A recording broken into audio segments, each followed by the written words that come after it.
Bem-vindos, homens e mulheres, niños e niñas. Este é o Havana Connection.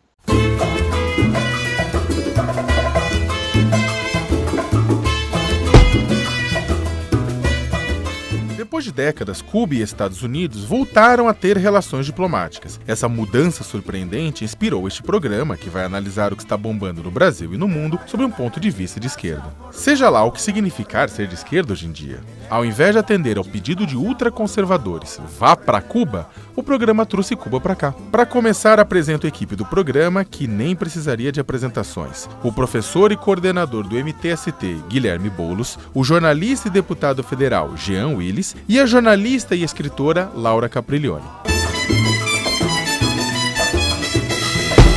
O humor que se diz politicamente incorreto insiste em tirar barato de pobres, pessoas com deficiência, homossexuais, transexuais, negros, mulheres, mas raramente critica ricos e poderosos. Esse humor é corajoso ou covarde? Tudo bem, gente? Hoje de novo temos Jean à distância, né, lá de Brasília, né? Paramentado, vestido como deputado, né? Como bom deputado que ele é. Medalhas. E temos o prazer de receber no estúdio a presença mais do que maravilhosa de Laerte, né? A cartunista que todo mundo conhece, todo mundo ama, né? Laerte, bem-vinda. Obrigado. Super obrigada, estou super feliz e honrada de estar aqui em Havana. E espero fazer bonito. Na nossa mesa de boteco. Inclusive, a primeira pergunta é já aproveitando a presença da Laerte aqui, né? Você já deve ter respondido isso várias vezes, né? Qual que é o limite? Existe limites para o humor? Eu já respondi tantas vezes que eu já bolei uma resposta artística, assim. Que é a seguinte, na verdade, é uma preocupação mesmo que eu tenho. Limite não é uma preocupação que eu não tenho. Eu não estou preocupada com os limites. Eu estou preocupada com os horizontes do humor, que eu acho que isso que se perdeu de vista. A discussão toda sobre limites, até onde pode, até onde não pode, mascara uma questão que eu acho que o humor está se comportando de uma maneira muito pobre. O humor é para abrir as cabeças. O humor devia estar junto com todas as linguagens de elaboração de ideias novas e tal e tudo. E não, ele está a serviço do preconceito, a serviço das ideias prontas, a serviço do atraso. Isso é um grande problema para mim. Agora, se tem que ter limite, eu acho que não tem que ter limite, não. Acho que os limites devem ser dados pela legislação, se for o caso, quando se ofende alguém, quando o humor, o discurso feito com intenção ou pretexto de ser humorístico, invade a área do direito, aí a pessoa tem que responder por aquilo, né? Tem que responsabilizar. Eu acho legal, assim, que essa discussão do humor, ela sempre vem acompanhada da discussão de censura, né? Pô, estão querendo censurar os humoristas e tal, não sei o quê. E eu acho tão legal porque, em geral, o cara que acabou de desfechar um puta ataque contra uma população vulnerável, de repente é ele que é a vítima. Quando a população ou setores da população simplesmente fazem a crítica dele. Quer dizer, ele pode tirar um sarro de populações vulneráveis e tal, não sei o quê, mas eu não tenho o direito de me defender e dizer que isso é um humor rasteiro, que isso é um humor, isso que você está falando, um humor que explora só os lugares comuns, explora... Eu não tenho o direito de criticar.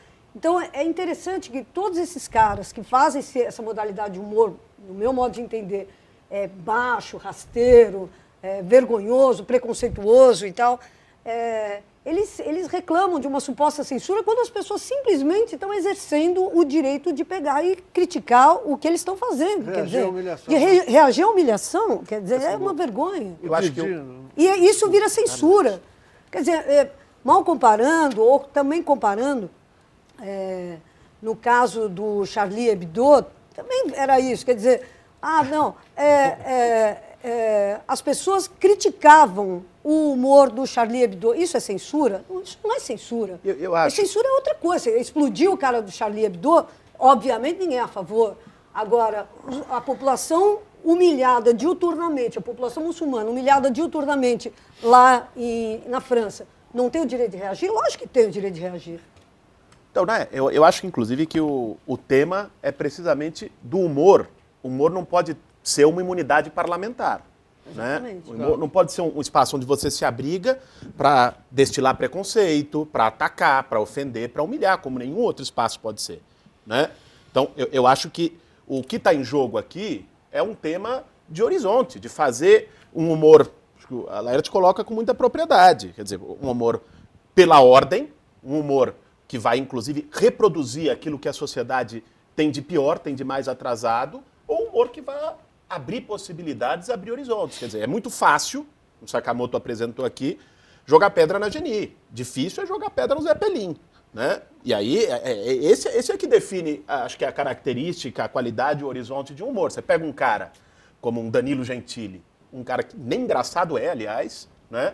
E que sai, usa a sua condição, né? Se esconde atrás de um suposto humor para atacar, para ofender, para agredir e para defender os preconceitos mais comezinhos e mais rasteiros. Né? Então, isso tem que ser atacado. Eu acho que o humor, eu concordo com a Laerte, assim, para mim o problema do humor não é de limites, mas de horizontes. Eu adorei essa frase. Quais são os horizontes do humor, né? O que é que o humor tem no horizonte? Eu acho que os limites são os limites legais impostos pela lei. Se o humor está se prestando à difamação, a ofender a dignidade humana, há os recursos aí legais para pôr limite a esse humor, mas em geral eu sou contra a colocar limite no humor. Eu não me incomodo com as piadas imbecis, eu não me incomodo com as pessoas sem talentos que acham que sem talento, os maus palhaços que viraram palhaços do mal.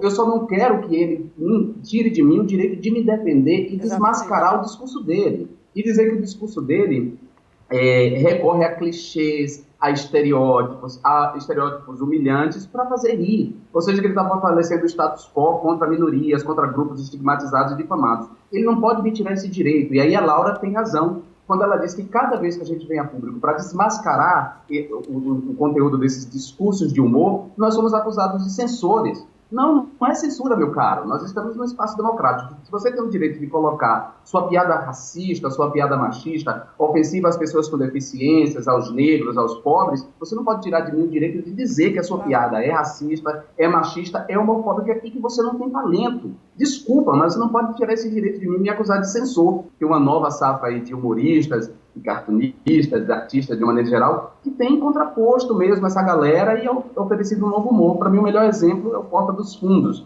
que produz um humor inteligente, às vezes que demanda até um repertório que as pessoas não têm e por isso atacam a turma do Porta dos Fundos. Mas eu gosto bastante do humor deles. Desde a redemocratização, nunca os ultraconservadores se sentiram tão à vontade para dizer o que pensam em praça pública, mesmo que isso machuque alguém.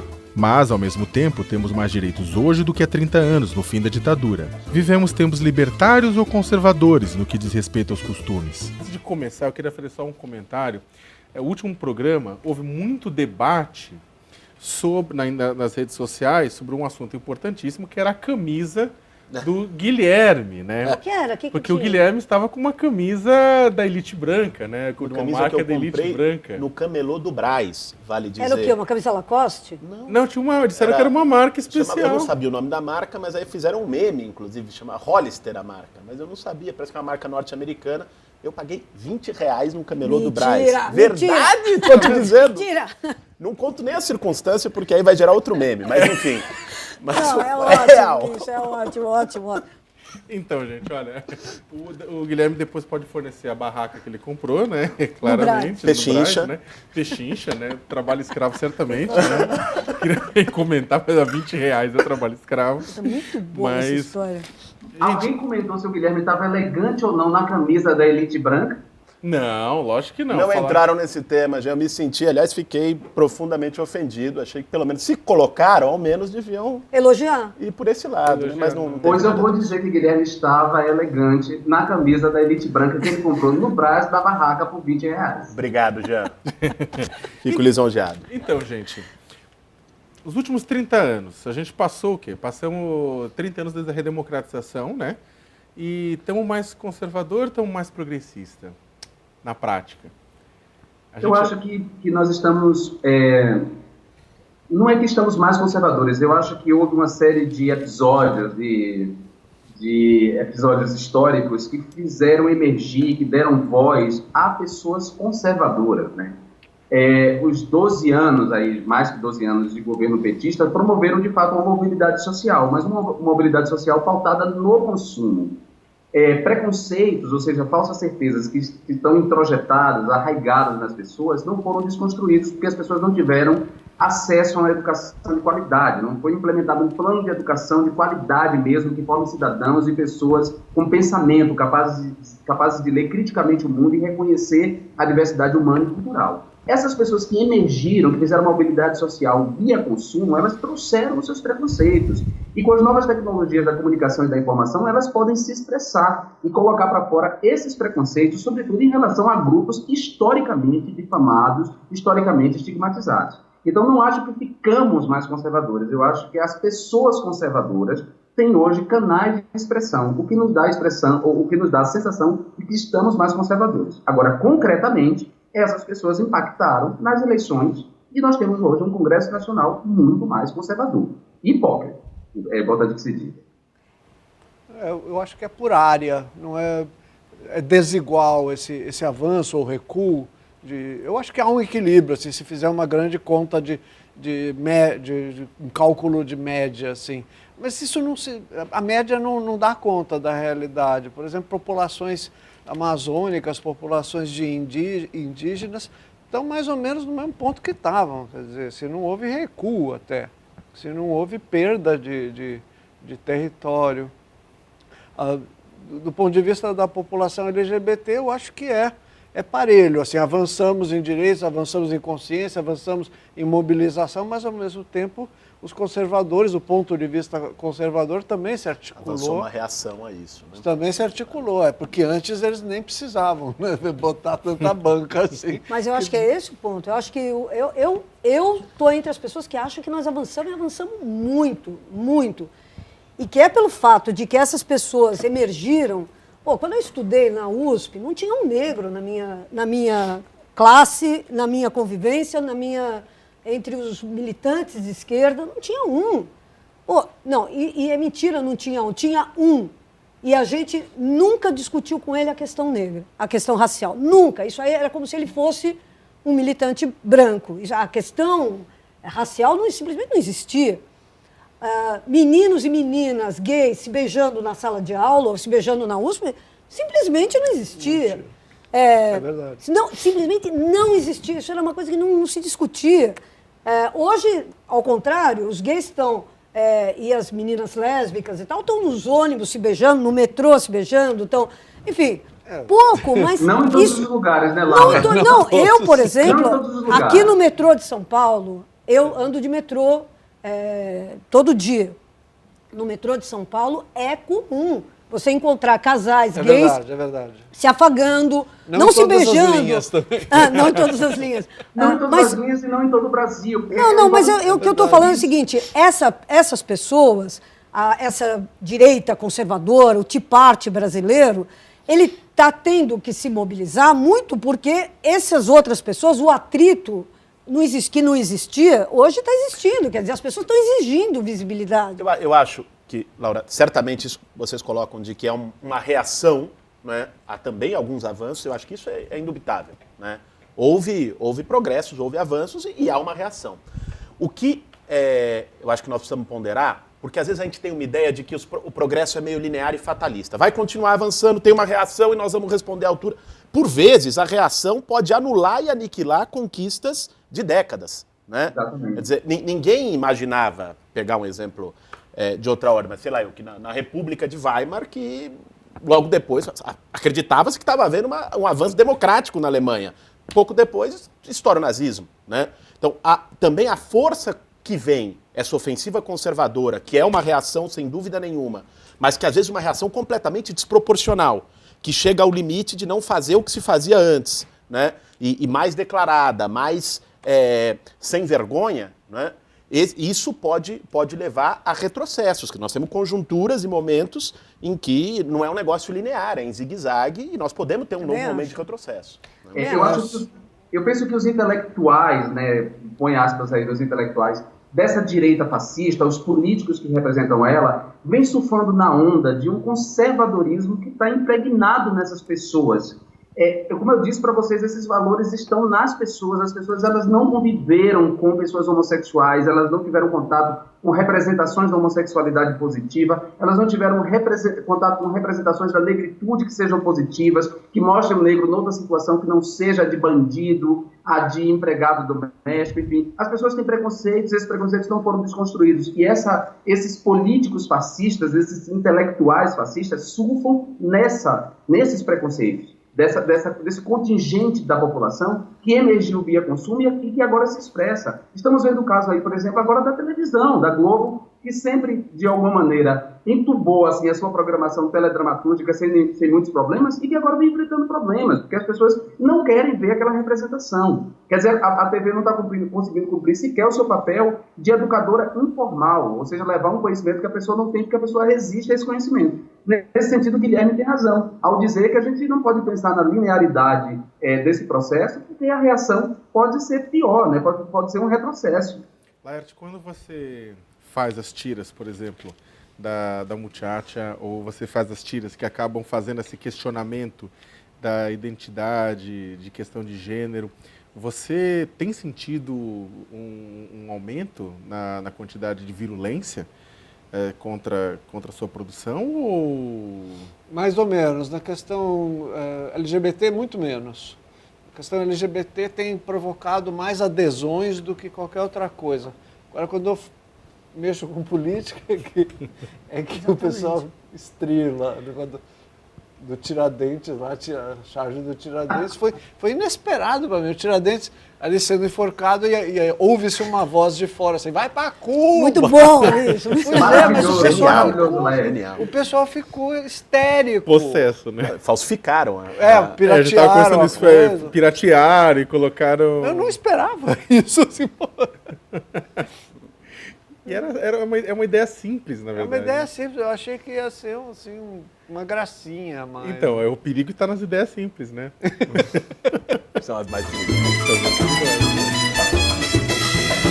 A Polícia Militar do Paraná desceu o sarrafo em professores e servidores públicos que protestavam perto da Assembleia Legislativa contra um projeto do governo Beto Richa, que deve retirar direitos trabalhistas e previdenciários. Balas de borracha, bombas de fragmentação e gás foram lançados contra os educadores e mais de 170 pessoas ficaram feridas. O projeto acabou sendo aprovado. Bom, eu posso falar do que ocorre aqui no Congresso Nacional, na Câmara dos Deputados em relação a isso? Silêncio. Não fôssemos nós, SOL, PCdoB, um pouco o PT, porque o PT está muito acuado aqui, a bancada petista está bastante acuada, o assunto não seria tratado. Simplesmente os paladinos da ética pública, da moral, que sobem da tribuna todos os dias para atacar o governo, silenciaram em relação à brutalidade do governo Beto Richa em relação aos professores. É ridículo aquilo. Fora o policial com tinta de groselha. Isso é o lado patético da história, né? Pois é, mas eu acho que tudo bem, no Congresso, que tem essa composição que a gente já sabe, que a gente tem falado em todos os programas, a gente já podia esperar que a reação ia ser pífia. Agora, nas redes sociais é impressionante o repúdio ao governo Beto Richa, porque ele atacou um setor que, vamos combinar, tem uma autoridade moral diante da população brasileira. Quer dizer, o cara pode chegar e falar assim, a escola é ruim, mas ele não fica contra o professor. Ele vai discutir que o professor é mal remunerado, que não tem condições, enfim, ele vai discutir tudo, porque os professores, todo mundo sabe que qualquer criança, para virar um engenheiro, vai ter que passar por uma professora. E o aluno de escola pública sabe que precisa valorizar essa professora. Agora está vendo uma greve em São Paulo também. Então, né? Isso é mais. Quer dizer, ele bateu nos professores, que é uma categoria, que nesse momento tem 6 estados em luta, quer dizer, hoje em dia, pela valorização dos professores. São Paulo está aí, sob silêncio escandaloso da mídia. Botando 60 mil na rua e o governador vem dizer que não tem greve. E o silêncio cúmplice da mídia tradicional, toda ela. Total. Que a Folha de São Paulo só colocou os professores na capa quando foi para pegar e mostrar os caras tentando invadir a sede. Agora, a sede da Secretaria da Educação. Agora, os 60 mil...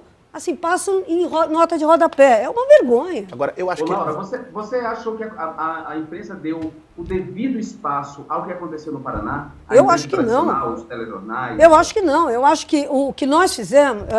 tem uma série de jornalistas que estão cobrindo esse protesto de maneira independente, as manifestações dos professores.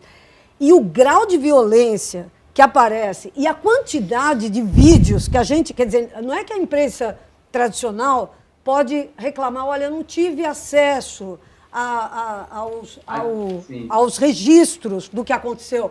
Não, aconteceu no Paraná, um estado que os professores todos estavam com seus celulares documentando e enchendo as redes sociais das cenas mais brutais possíveis. E o que aconteceu nos telejornais é um registro burocrático, vergonhoso, uma coisa sério, que você se pergunta, que mídia... que é essa que não tem o mínimo de ambição de representar o que está acontecendo na realidade. Se fosse o governo do partido que a mídia não gosta, já tinha execrado o governador em praça pública. Agora, eles usaram a expressão confronto. Quer dizer, exatamente, os policiais entram em confronto, os professores entram em confronto com policiais. Não houve confronto dos professores, os professores foram massacrados. Agora é isso, Jean. Agora eu queria colocar um ponto, que eu acho que nós temos que também ver isso como uma vingança pessoal do Beto Richa. Né? Porque o governo do Paraná ficou desmoralizado há 2 meses atrás, quando os deputados tiveram que entrar de camburão na Assembleia Legislativa ocupada, escondidos, e não conseguiu aprovar o projeto naquele momento, projeto de ajuste fiscal, de ataque a direitos trabalhistas, não eram só os professores, era o conjunto do funcionalismo naquela manifestação, né? E ali ele saiu por baixo. Agora, o que é mais impressionante é que reprime, massacra, mais de 200 feridos, né? Quem caiu? Caiu o comandante da operação? Caiu o comandante-geral da PM? Caiu o secretário de segurança? Ninguém caiu. Não, é uma blindagem absurda. Não, eu falei da Folha, mas nós temos que render a nossa homenagem ao Jornal Estado de São Paulo, que em editorial se solidarizou a Beto Richa. Na repressão, no massacre, e chamou os professores de selvagens. Disse que os professores é que estavam cometendo selvagerias, quando tudo que eles estavam fazendo era se manifestando legitimamente contra uma retirada de... Verônica Bolina ficou desfigurada depois de ser espancada na carceragem de uma delegacia de polícia em São Paulo. Ela foi presa sob suspeita de tentativa de homicídio contra uma vizinha idosa e teria sido violentada por servidores públicos por ser travesti. Bom, me surpreendeu a dificuldade das pessoas de compreenderem que não se tratava, naquele momento, de defender ou justificar os delitos da Verônica, os delitos que, porventura, ela praticou. É claro que todos nós repudiamos se a Verônica agiu num surto psicótico contra uma senhora de idade. O que se tratava naquele momento é dizer para as pessoas que as forças de repressão do Estado, ou seja, a polícia civil, a polícia militar, não podem praticar tortura. Não podem praticar tortura, submeter a pessoa àquela violência extrema e depois humilhá-la com fotos distribuídas nas redes sociais. Ou seja, quando o Estado tutela uma pessoa que cometeu delito, o Estado tem responsabilidade por ela. Ela está submetida ao tempo das garantias jurídicas, ela tem que ser julgada. Não vivemos sob a lei do talião, não temos instituído a pena de morte, e a tortura é um crime de lesa humanidade que o Brasil repudia através de tratados internacionais. Então, que se Verônica cometeu um ato, um delito, né, se ela prejudicou alguém com esse delito, ela tem que ser julgada e pagar uma pena por esse delito. E essa pena tem que ser emitida por um juiz. né? As pessoas não podem torturar uma pessoa daquela maneira, cortar os cabelos dela, expor ela nua. Ou seja,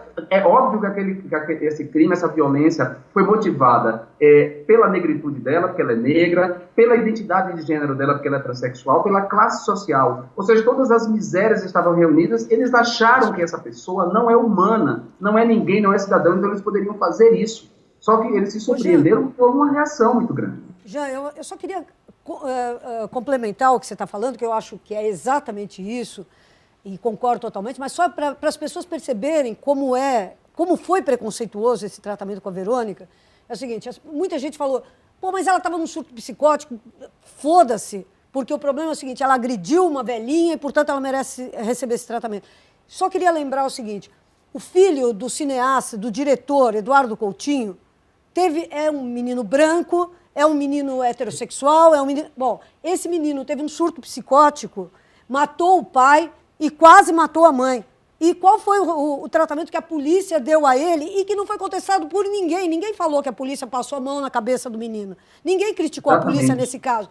O menino o rapaz, depois desse crime bárbaro que ele cometeu, sem consciência do que estava fazendo, ele foi acolhido por uma unidade de saúde, foi levado até uma instituição de saúde e ali ele está internado até hoje para, enfim, resolver o problema, o problema médico dele. Então, por que no caso da Verônica, num surto psicótico, ela merece um tratamento como esse? Ela foi estuprada por um cabo de vassoura dentro da cadeia. Quer dizer, é isso que é a justiça para nós? Essa que é a questão. Nos anos 80, o Brizola, no Rio de Janeiro, começou a introduzir a ideia de direitos humanos para a população carcerária, para familiares de população carcerária, e até hoje isso não pegou.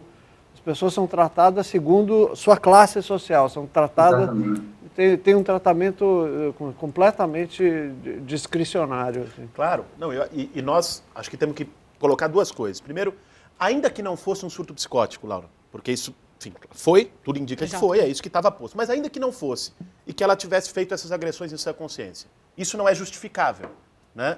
Evidentemente não é. Mas da mesma forma, isso não pode servir para justificar a violência absurda que sofreu aos olhos vistos. As fotos foram distribuídas. Pela polícia. Né? Claro, quem iria distribuir? As fotos foram tiradas ali. Para humilhá-la. E é importante ressaltar, Guilherme. Foi um gesto assim, de uma humilhação feita pelo Estado, protagonizada pelo Estado brasileiro, né? Pela Polícia Civil do Estado de São Paulo. Né? Que isso, alguém querer justificar isso é algo impensado, é algo inaceitável. E isso não é um fato isolado. As pessoas estão justificando, Guilherme. E, além disso, o próprio órgão do Estado de São Paulo, encarregado da promoção da cidadania LGBT, correu para proteger a polícia e não para proteger a vítima da polícia. Isso é que é lamentável. Trataram de imediatamente colher um áudio dessa pessoa que estava lá humilhada, espancada, exposta. Ou seja, a pessoa que era, obviamente, o elo fraco nessa correlação de forças, colher um áudio dela isentando a polícia de qualquer responsabilidade. Qual pessoa em sã consciência, depois de torturada e correndo o risco de morrer, vai dizer que a culpa foi da polícia? Eu só queria dizer que tudo tem que ser apurado, mas que eu gostaria de testemunhar aqui que a Heloísa Alves é uma pessoa da maior importância para o movimento LGBT, já há muitos anos, e que essa apuração deve levar em conta que não se trata de uma pessoa sem vínculo nenhum, que não se trata de uma pessoa oportunista ou que esteja ali a fim de auferir ganhos partidários ou coisa assim. Sim, eu quero dar um testemunho também, porque a Heloísa, eu conheço a Heloísa, eu admiro o trabalho da Heloísa muito. A Heloísa é uma parceira do movimento LGBT, a Heloísa fez muito pela comunidade LGBT. Eu adoro a Heloísa e acho que a Heloísa tem que ser, inclusive, protegida, mas a Heloísa está costurada, ela faz parte de uma estrutura que é maior que ela e contra a qual ela não pode se opor em certos momentos. E com essa resposta nós vamos ficando por aqui. Queremos agradecer a presença da Laerte. Nos encontramos no próximo Havana Connection. Hasta luego y hasta la victoria siempre. Soy loco por ti, América. Yo voy a traer una mujer playera, que su nombre sea Martí, que su nombre sea Martí. Soy loco por ti de amores. Tenga como colores la espuma blanca de Latinoamérica y el cielo como bandera. y el cielo como van.